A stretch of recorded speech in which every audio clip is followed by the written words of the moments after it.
Welcome back to the Luu Linh Family channel.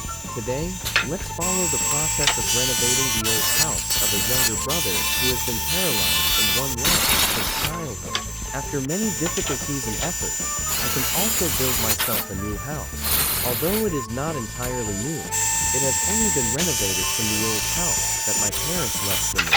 But the entire process also requires a lot of dedication and effort. Let's watch the video and listen to this boy's story. Please leave your comments in the comment section of the video. Don't forget to hit like to support this boy in life. Your joy in watching the video is the motivation for her to rise up. Thank you all very much. I wish you and your families a very joyful and happy day. I am 19 years old, and one of my legs will never run again. I grew up in a small mountain village where fog was thicker than hope, and the wind whispered truths people couldn't say out loud. My parents died young, leaving me a collapsed wooden house, a leaking roof, cracked walls, and memories hanging from every rotten room.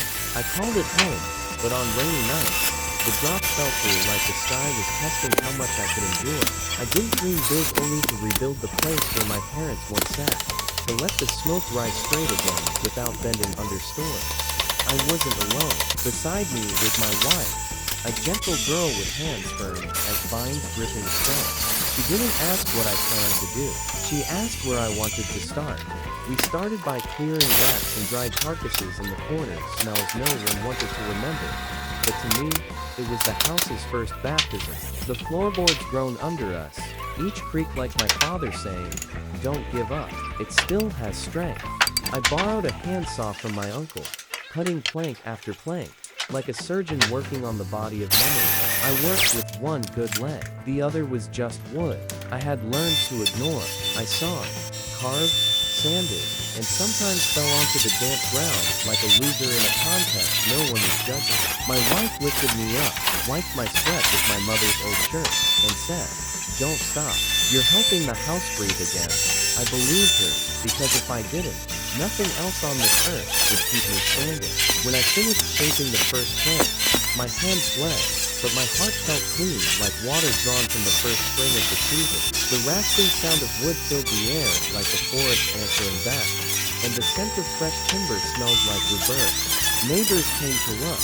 They watched me with a mix of pity and respect before saying, "If you're not giving up, neither are we." So they stayed.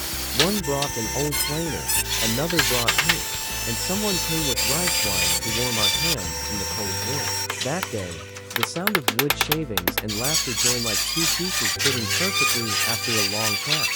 We rebuilt the walls, replaced broken boards, and brushed on brown paint like restoring the color of memory.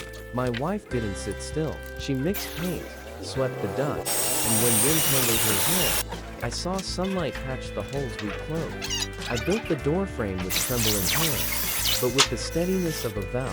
This house will never fall again. At night, I looked at my calloused hands in the oil lamp glow and realized, strength isn't about having two legs, it's about never stopping when one fails. Relatives from the next village came with wood planks, wires, and jokes only family could say. We worked from sunrise until fireflies lit the cliffs. The sound of saws blended with wind, the hammer echoed through frog calls, and life started keeping rhythm again. Sometimes rain crashed hard, thunder cracking right above the new roof, but no one left. When it stopped, we wiped our faces, laughed, and kept going like the storm was just a loyalty test. One day, someone brought a coil of wire. I looked at it like a miracle, a thin line that could pull light from the world into this forgotten house. We planted poles, ran the wire, and hung a bolt, like tying a dream to the ceiling. My wife stood beside me, her eyes brighter than the light we were about to create. My hands shook as I turned the switch, not from fear of shock, but fear it might not work at all. Then the bulb flickered and bloomed. Warm yellow light spread across the room, washing over fresh paint and glimmering off the sweat on everyone's faces. No one spoke for a few seconds. Only the dog barked far away. Then laughter burst like the start of something sacred. I sat down, watching the house glow like a heart given a second beat.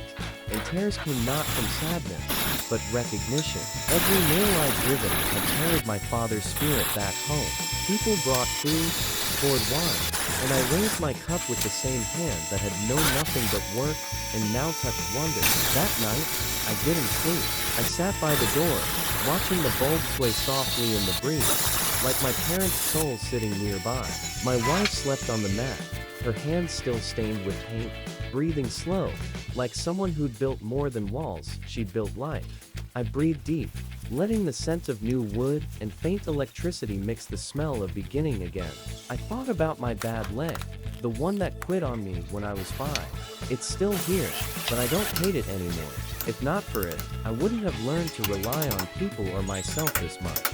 I thought about the light bulb, a small thing, yet powerful enough to chase away years of darkness. I placed my palm against the wall, tapping twice as if knocking, to call my parents home.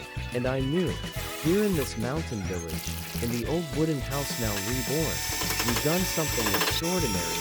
We turned poverty into light. I don't know what the future holds, but tonight, we have power, a home, and each other. And when the bulb's reflection shined in my wife's eyes, I knew I was no longer the crippled boy. I was a man keeping the light alive. On the final night, I lit one more bulb outside, so travelers would know someone here never gave up. Then I wrote on the wall with charcoal, Dad, I did it. The wind passed through, brushing the wire, making the bulb blink once I took it as their answer. I smiled, inhaled deeply, and whispered, I'll never turn this light off, no matter how dark the world gets. Outside, clouds gathered again behind the mountains, but our house stayed bright, and that light, to me, was a miracle that would never fade.